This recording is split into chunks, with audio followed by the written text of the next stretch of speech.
Hartlike welkom by AgriMonitor. Vandag het ons 'n man in die ateljee wat fantastiese werk doen vir die uitvoer van ons kwaliteit vleisprodukte.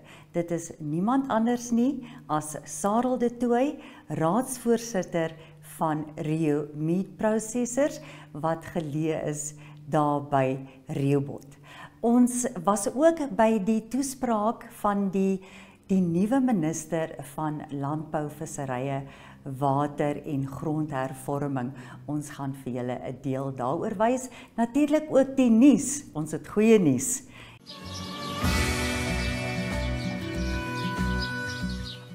Vandag het ons goeie nuus. Daar was selfs nog 'n paar reënbuie daar by Klein Waterberg, Gubaba se omgewing, Omitara en Leonardville. Maar die beste nuus is ons damme wat nog steeds invloei kry. Daar's 11 damme wat hierdie week invloei gekry het. Von Bachsdam staan op 79,8%. Hierdie foto is van Omatako Dam wat 81% vol is. Otjivero se hoofdam is 24,5%. Otjivero se slukdam 75%.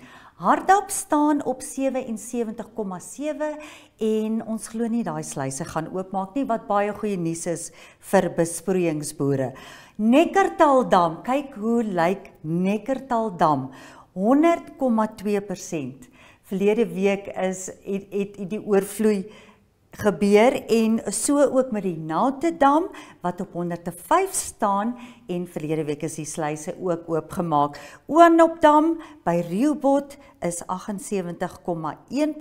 vol en Olushanja daar in die noorde 77,2%. Daar is natuurlik op die oomblik vloede in die noorde en skole is toegemaak en mense moet in tente gaan bly. En vandag in AgriMonitor is ons hoofstorie oor Namibia Grape Company wat dividende oorhandig het van 10 miljoen aan die nasionale jeugdiens. So Capespan en Namibia Grape Company het verlede jaar 'n kontrak geteken van 20 jaar en hier is nou die vrugte wat Namibia afwerp dat ons dividende kry. En die tafeldruiwe bedryf floreer absoluut. Daar is 8,5 miljoen kartonne is van 4,5 kg elk is uitgevoer na verskeie markte. Die uitvoermarkte is hoofsaaklik 40% na Europa, 20% elk na die Verenigde Koninkryk en die Midde-Ooste, die Verre Ooste 5%, Kanada 2% en dan ander 12%. Onthou AgriMonitor verskyn Dinsdae, Woensdae, Donderdae en Vrydae in Market Watch. Be limitless with Phoenix 8. A reimagined design for limitless performance, Phoenix 8 has evolved, featuring either an AMOLED display or an always-on MIP display with a solar charging lens. Phoenix 8 now gives you the choice of spectacular color and contrast, or even greater battery life. And to further amplify its rugged design, Phoenix 8 is now equipped with a rugged sensor guard and leak-proof buttons to protect essential sensors. Phoenix 8 is fitted with an integrated speaker and microphone, freeing you to control aspects of your watch with your voice. Taking it a step further, phone-free voice commands help expand your capabilities when exploring. Extreme battery life gives you unrivaled freedom to explore or train without needing to charge each night. Vast improvements to its integrated mapping capabilities allows for dynamic round-trip routing on runs. Simply set your target distance and go. Phoenix 8 will guide you.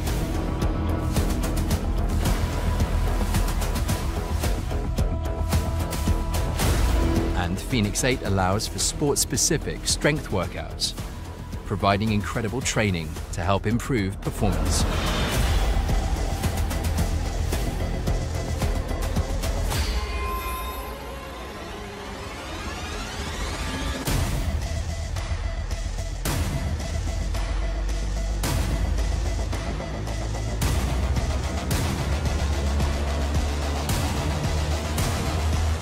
Be limitless with Phoenix 8.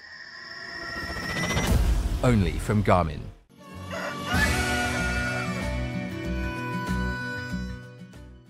I must thank Mr. Kwala. I don't know how he performs on a Sunday for me to stand before you today. As you all have recently learned, Her Excellency Dr. Netumbo Nandi-Ndaitwah, our President, entrusted me with this immense yet exciting responsibility as a minister to steer the ship of what is now one of the largest ministries in the country, that is the Ministry of Agriculture, Fisheries, Water and Land Reform. A friend of mine was teasing that from now on you are a Minister of Land and Sea, in short. And that's really, when you look at it, that is what it is all about. And we are expected to produce food from both the land and the sea.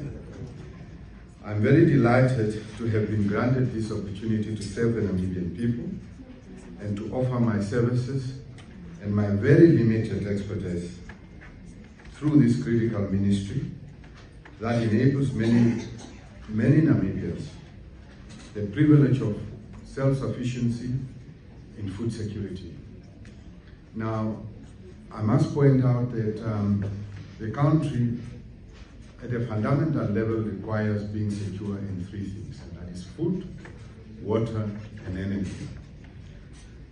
And as a country, we have a lot of work to do in terms of that. And all of us here have that duty to ensure that we attain food security for Namibia within the shortest possible time. The sectors are under our mandate, namely agriculture, fisheries, water, and land, together form the backbone of our economy. It is not just central to food security in the country, but it is also central to job creation and poverty alleviation, as well as rural development.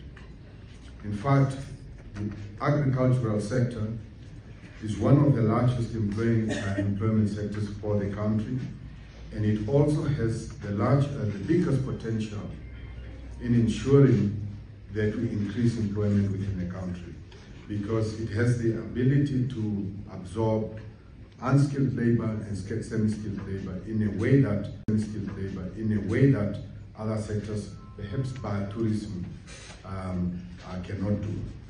So the more we open opportunities, the more we do our work and ensure that things like the green schemes and so forth are operating optimally, the more we are able to provide employment for our people and the dignity that comes with it. Now, ladies and gentlemen, the challenge for us, and I would not provide the background of what I know you know. My speech is available if you are able to get it from the office. What I really want to do is to outline to you what I think are the challenges that we need to address. And basically, those challenges constitute the marching orders that I got from Her Excellency, and those are the marching orders that I am actually transmitting through to you.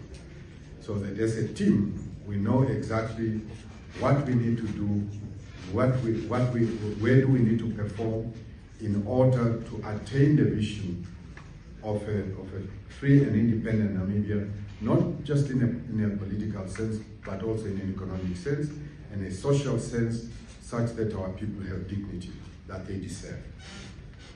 So in the next 5 years, I would like us to pay particular attention to the following key priority areas to ensure the sustainable utilization of our resources and improve the well-being of our people.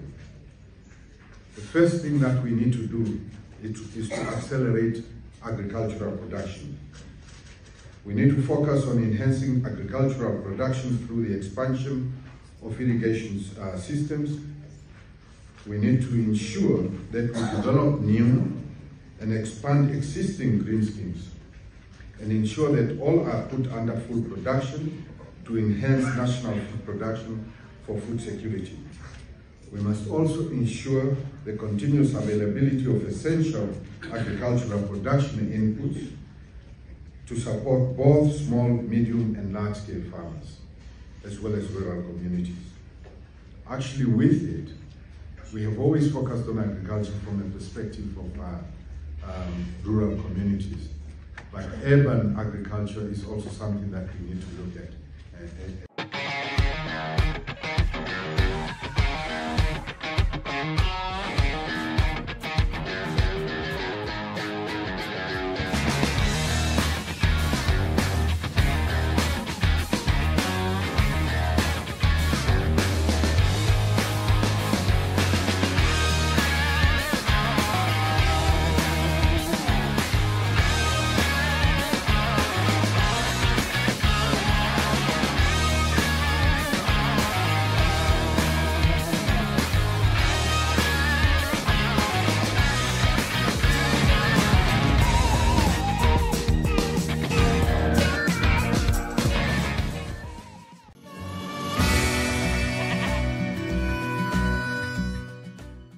Baie groot voorreg vir my om aan u voor te stel Sarel de Tooy, raadsvoorsitter van Rio Meat Processors. Baie welkom.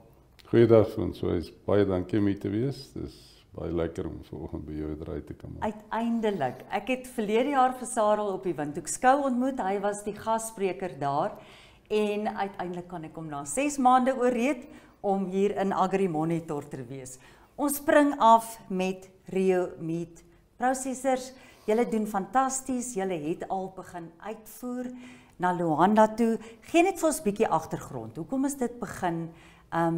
Daar's baie mense wat sê, nee, daar's nou te veel abattoirs en almal wil uitvoer, maar gee vir ons die agtergrond en die doelwit daarvan. Ons baie dankie. Dis eintlik 'n baie lang storie, maar kom ons maak dit baie vinnig en baie kort.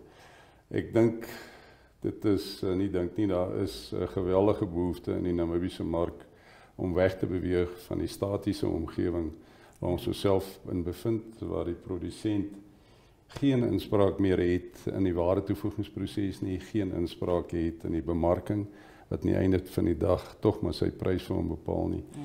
En ons het gevoel dat daar op 'n stadium 'n bietjie diferensiasie in die mark moet kom. En dat ons graag in 'n omgewing wil betrokke raak waar ons die boer die geleentheid wil gee en die produsent en onsself as produsente die geleentheid wil gee om by die waarde toevoegingsketting, by die volle waarde toevoegingsketting. En ek bedoel volle waarde toevoeging, dis van die vlees tot by die vark, met ander woorde van die genetika reg deur die produksieomgewing. Die groei van die diere, die teel van die diere, die afronding van die diere in 'n voerkraal en dan waarde-toevoeging te kan doen soos die mark dit van ons vra en dan ook die produk direk in die mark te kan lewer om daai ketting en die deursigtigheid vir die produsent weer oop te maak. Ons het baie gesukkel in Namibië om in 'n spesifieke markomgewing onsself te bevind of eerder 'n waarde-toevoegingsomgewing. En éventueel het ons op Rehoboth besluit omdat daar geweldig baie water is. Dit lê teen die B1, dit is baie sentraal, die beskikbaarheid van geskoolde mense en arbeid te goed is vir ons beskikbaar. En ons het daarop besluit om dan daar te begin en dit te doen. En vandag van uitvoerabattoir met uitvoer standaard te bou, sodat ons dan éventueel in gevestigde markte waar daar 'n hoë waarde omgewing is, onsself te kan bevind. Julle fokus is hoë kwaliteit markte. Goed, julle het nou al een vraag uitgevoer na Luanda toe, julle gaan ook Suid-Afrika toe uitvoer. Die oorhoofse mark is die Europese mark. Jy het genoem van die Franse eilandgroepe, die Griekse eilandgroepe. Wat jy vir my gesê het is baie interessant. Julle wil nie op dieselfde bus na dieselfde stasie toe ry nie, want dit is wat gebeur het. So julle het spesifieke nismarkte. Verduidelik vir ons daarvan. Soos die Namibiese mark het oor die afgelope amper 30 jaar geweldig gestagneer. En ons is so 'n klein produsent in wêreldformaat. En tog wil ons in dieselfde markte, soos wat ek net die voorbeeld gebruik, op dieselfde ou bus na dieselfde markte toe, om met hierdie mense soos Argentinië, Brasilië en dies meer te gaan kompeteer. En ook in dieselfde variasie te kompeteer met alle verskillende snitte en dis meer. En dit is net net nie moontlik vir ons om vir die boere en die produsente in Namibië 'n gewaarborgde premie te kan gee vir sy produk nie. En derhalwe het ons besluit en is ons besig en doen ons dit. Ons werk in 'n hoë kwaliteit mark, in nismarkte. Die Europese mark vir ons 'n baie aantreklike mark, want daar is 'n baie hoë waarde mark. Die Skandinawiese omgewing wat vir ons uitgesluit is deur die toekenning van die kwotas deur die regering, is vir ons uitgesluit, maar ons kan nog altyd in daai markte gaan op alternatiewe wyse. En dan is die eilandgroepe daar wat kleiner volumes verg, maar die Namibiese volumes wat ons regtig in die wêreldmark stoot, is nie so groot dat ons regtig 'n wêreldspeler kan raak. Soos wat ek sê, as jy op die groot stasie gaan staan, is jy maar 'n individu wat wegraak. En ons wil graag hierdie nismarkte wat vir die boere premie kan ontsluit en ons winsgewendheid werklik kan beïnvloed. Dis die markte wat ons betree. Ek noem nou die Angola mark het jy genoem. Ons het reeds die Angolese mark of die SADC lande begin teiken, omdat vir ons belangrik is, ons moet ons plaaslike mark voorsien, wat jy die handelsmerke reeds op die rakke sien in die vorm van Desert Meat, Desert Wagyu, en ons is besig in die Suid-Afrikaanse mark om daar ontwikkelingswerk te doen. Ons het in ons ander SADC-lande soos die buurland Luanda het ons 'n mark ontwikkel wat in die hoë premiemark is, regtig 'n kwaliteitsomgewing is. En ons volgende vragte is in proses om daartoe te gaan. Dis baie goeie nuus. Ons wag nou, maar ongelukkig is die uitvoersertifisering mos maar 'n proses wat tyd neem. Ja, en daai het julle bemeester. Dit is nou bemeester, daar's 'n ou klein stukkie uitstaande wat ons nou wag vir die afhandeling en die finalisering van die EG-mark, maar ons is baie opgewonde want ons is baie naby aan dit nou. Jy het ook genoem van die ooste wat ook 'n potensiële mark is, maar daar is mededinging van Australië. Ons gaan nou na Wagyu toe kom.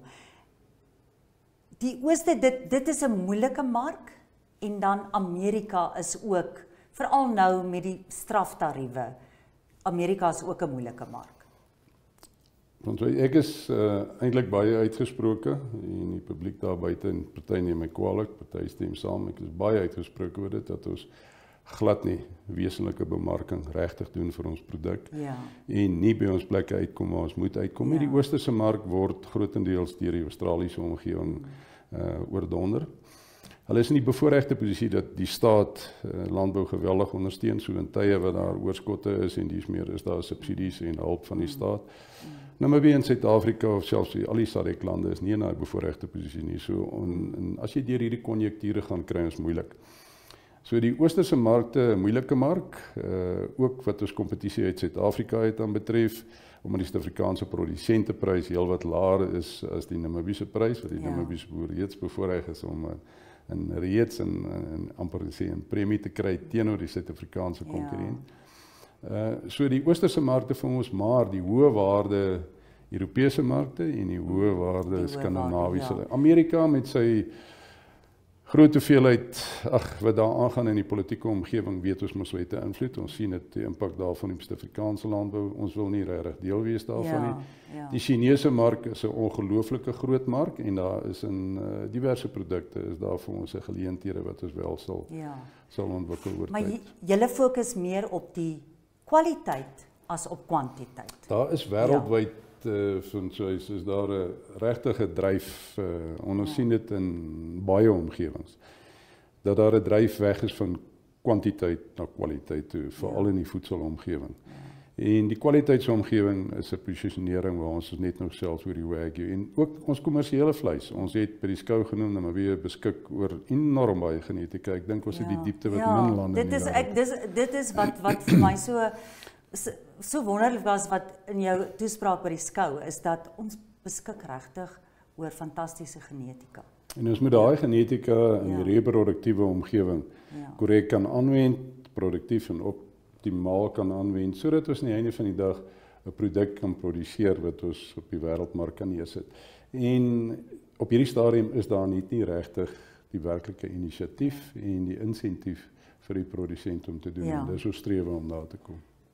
Jy sê in Namibië is daar 'n plek vir almal. Daar is 'n plek vir Meatco. Daar is 'n plek vir real meat processors en daar is 'n plek vir Savannah beef. Soos ons voer jaarliks tot 200,000, tussen 180 en 200,000 en selfs enkele jare meer is dit van ons bees uit na die Suid-Afrikaanse markte toe. En daardie ouens voeg ware in hulle voerkrale toe, hulle doen waaretoevoeging op hulle in versnitting en dies meer en hulle gaan die markte toe met ons produk. Ons moet 'n omgewing skep waar daar 'n groter deel van daai komponent kan terugbly in Suid-Afrika, in Namibië. Ons moet kan waarde toevoeg hier en daarom sê ek, daar's 'n speelplek en 'n staanplek vir elke aanleg wat daar tans in die land is. Daar is vir Meetco 'n rol om te speel en ek dink 'n definitiewe rol om te speel. Ek dink vir die groot deel van die produsente omgewing wat 'n savanna omgewing geskep het, dink ek hulle het bepaalde doelwitte en ek dink daar is vir hulle 'n plek.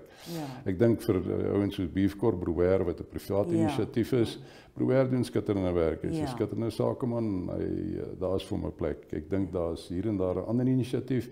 Ek glo dat ons in die komende tyd 'n groot mate van diferensiasie in die markte gaan sien. En daarom is 'n rolspeler moet net seker maak dat sy sakemodel korrek en reg is en dan sal hulle vir 'n plek wees. Kom ons gaan terug na die kwaliteit. Wagyu beef is ook een van dit is ook nou uitgevoer Luanda toe en dit is 'n absolute kwaliteit produk. Ek moet bieg, ek het nog nooit Namibiese Wagyu geëet nie. Die eerste keer wat ek Wagyu geëet het was in Taiwan gewees en dit was van Japan af. En ek moet bieg, dit is hemels. So, die ontwikkeling van Wagyu in Namibië. Ons wys vinnig net terug na die Wagyu toe, dis 'n oosterse ras, dit kom uit Japan uit. Een seker een van die oudste beesrasse in die wêreld in die geskiedenis van ons beesontwikkeling en genetiese ontwikkeling. Hy het sy weggevind Australië toe waar hy ons baie groot boer met hom in die outbacks. Hy het sy weggevind na 18 lande wêreldwyd. Namibië is deel Wagyu Council is deel van die wêreld World Wagyu Council. Ons neem deel aan 'n baie groot speelveld. Dis die enigste bees of ras of vleiskomponent wat met meer as tussen 12 en 14% jaarliks groei en prysgewys ook daar is. Daar is 8-9 jaar terug het ons baie werk gaan doen en mense was Australië toe van ons medeteelers en agtergekom dat ons kan onder ekstensiewe omstandighede soos in die outbacks ook met die ras in Namibië boer. Die boere in Namibië is bevoordeel en ons is as nasie so en as boerderygemeenskap, elke ou boer met 'n ras vir sy eie redes en sy ander ding. En so het ons probeer om Wagyu in Namibië te vestig oor die afgelope 8 jaar. Omdat ons glo daar is 'n plek vir Wagyu in ons omgewing en nie net vir die suiwer Wagyu nie, maar om op 'n kommersiële basis met Wagyu te boer wat ons oor die afgelope 7-8 jaar nou reg gekry het. In so 'n mate dat ons nou regtig van die vleis tot by die vurk en produkte om aan te bied, handelsmerke om aan te bied, produksiestelsels het om vir die produsente in Namibië aan te bied. En ek glo dat die mark sal groei oor tyd, niks verander oornag nie. Ons het gegroei van 2-3 ouens wat dit die pioniers was. Tot hoeveel is julle nou? Ons is nou op pad 30 toe. 30? Ons is op pad na 5000 geregistreerde diere toe. So daar is dramatiese groei in sekere omgewings. Ons het geweldig baie proefwerk gedoen. Ons is nog met 'n klomp proewe besig om te wys dat dit kan gekommersialiseer word. Hoekom is Wagyu besonder? Dis daai marmer vet tussen die vleis, nê? Wagyu vleis verskil in baie opsigte. Dit is 'n intramuskulêre vet wat gevestig word. Die samestelling van die vet is anders. Dit is 'n polyonversadigde vet. Dit smelt in jou mond by kamertemperatuur. Dit is 'n sappige vleis. Dit is op 'n gesondheidsbasis. Almal stry en beklei daaroor. Dit is definitief gesonder vleis. Maar is daar iets spesiaals en soos ek sê op Engelsman sê next level. Dit is next level. Dit is hoe ek dit beskryf het. Ja, dit is next level. Sarel, baie dankie. Alle voorspoed vir julle en sorg asseblief dat ons Namibiese vleis op die oorseese markte kom. Baie dankie vir jou aandeel daarin. Baie dankie vir die geleentheid en ek hoop ons kan die boere in hierdie land inspireer om weer positief na ons omgewing te kyk. Ek dink ons voel weer positief na hierdie wonderlike reën. Almal voel weer positief. Baie van ons probleme los op in water. Baie probleme los in water op. Baie dankie Sarel. Dankie vir die voorreg om deel te neem.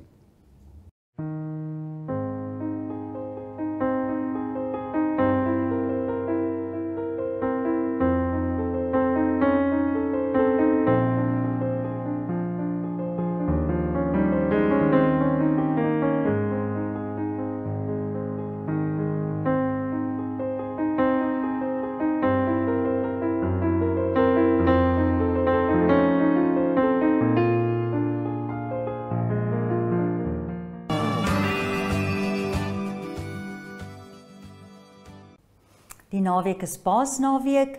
Almal is op die paaie. Ek hoop die boere kan ook 'n breek kry en dalk bietjie see toe gaan visvang. Asseblief almal ry veilig en sorg dat julle diere versorg word as julle nie op die plase is nie. En die wat bietjie wegbreek om die groenigheid te geniet, geniet net absoluut die beeldskone groen landskap van Namibië. Mooi loop tot volgende week.